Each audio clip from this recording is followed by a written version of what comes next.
marked by the abyss. The soul contract you don't remember making.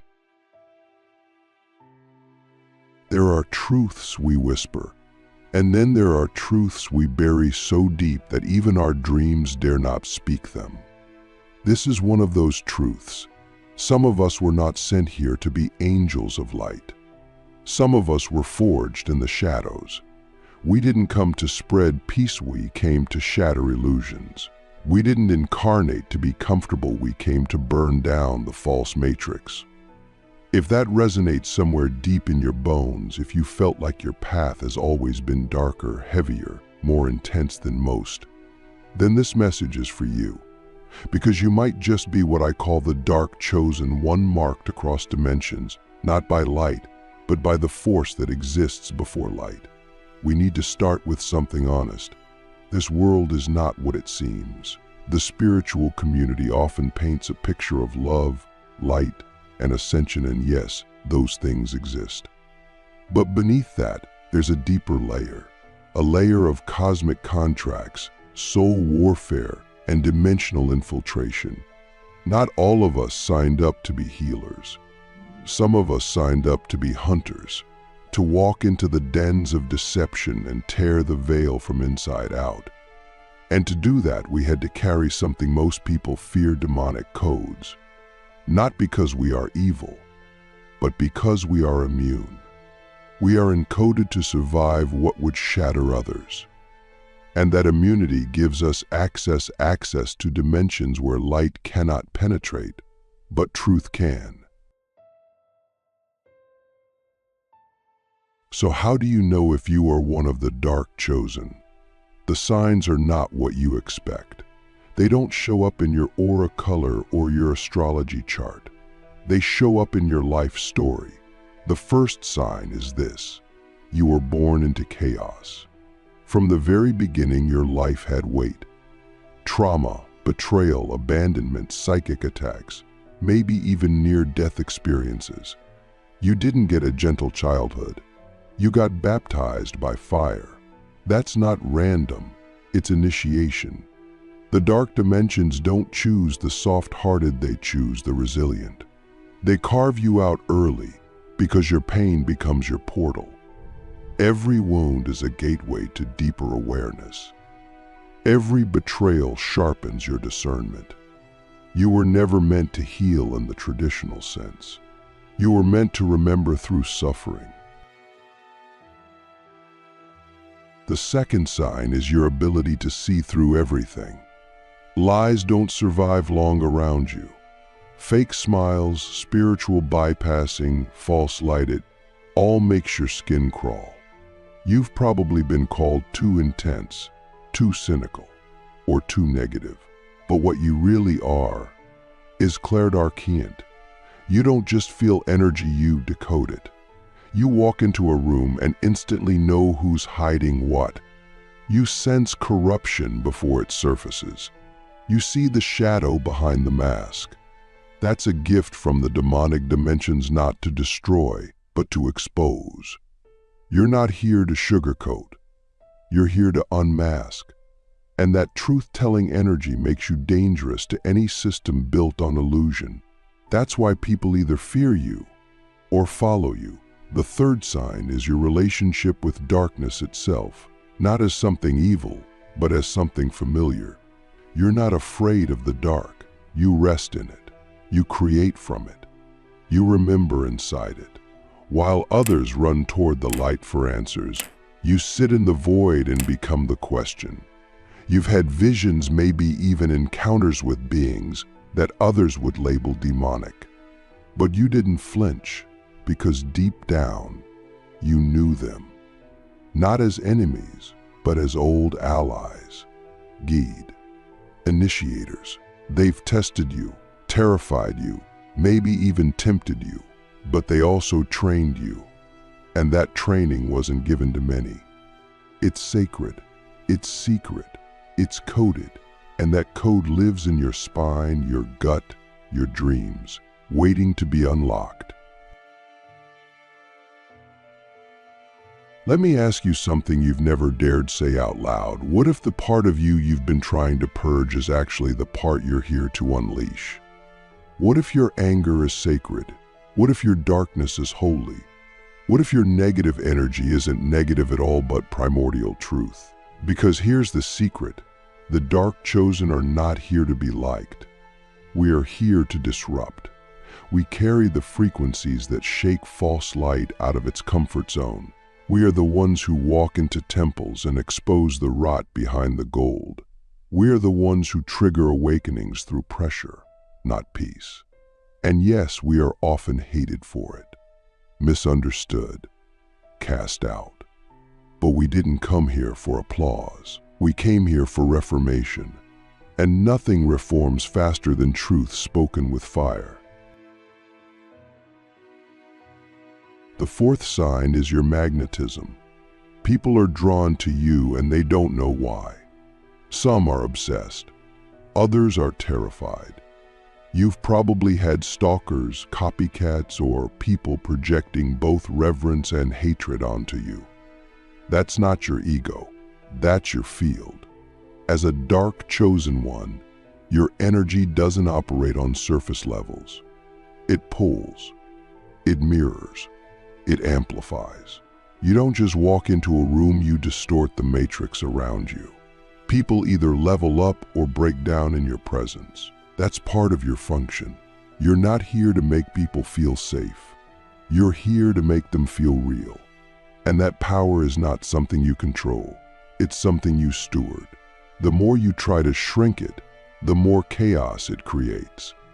The more you own it, the more it begins to refine itself. The fifth sign is your experiences with spiritual warfare. You've been attacked psychically. You've had sleep paralysis, nightmares that felt more like battles than dreams. Entities try to feed off you, maybe even full-blown possession attempts. Again, not random. That's because the dark realms know who you are. You are a threat not because you're evil, but because you carry the codes to bring balance. You're not on the side of demons or angels. You're beyond the binary. You are a cosmic equalizer, a neutralizer of polarity. And every time you survive these attacks, you activate deeper layers of that power.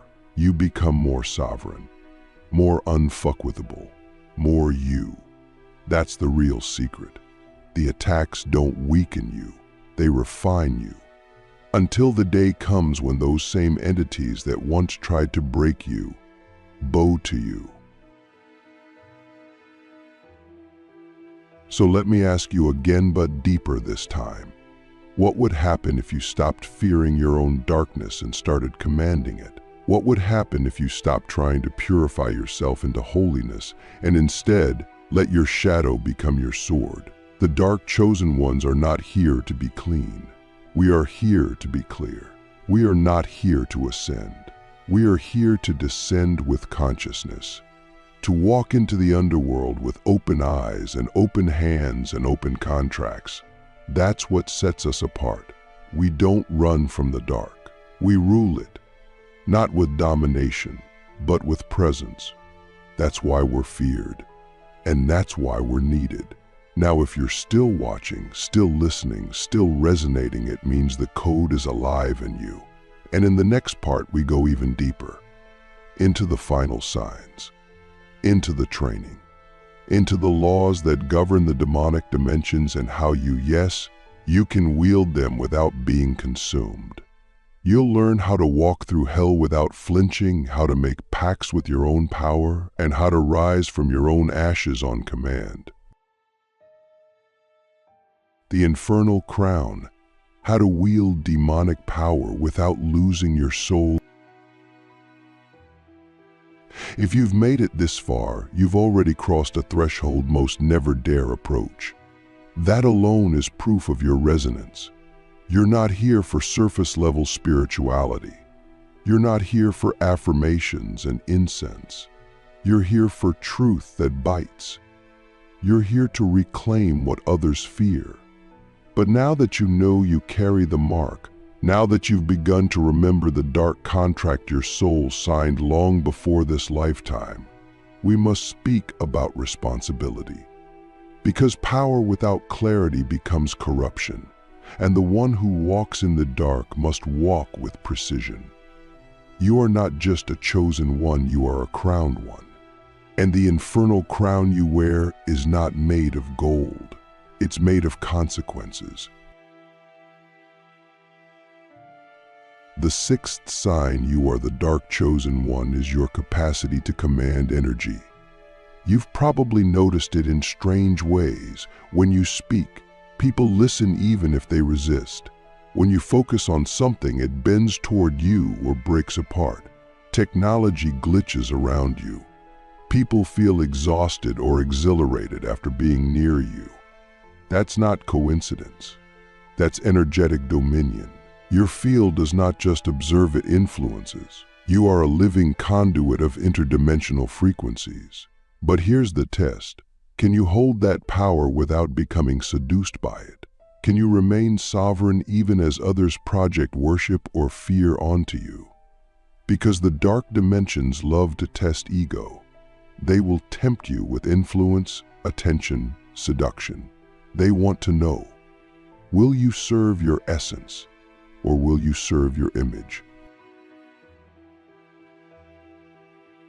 This is where most fall. They begin to taste the nectar of power and forget the poison it carries. They begin to believe they are above others, beyond consequence. But here's the truth. The more power you carry, the more exacting the laws become.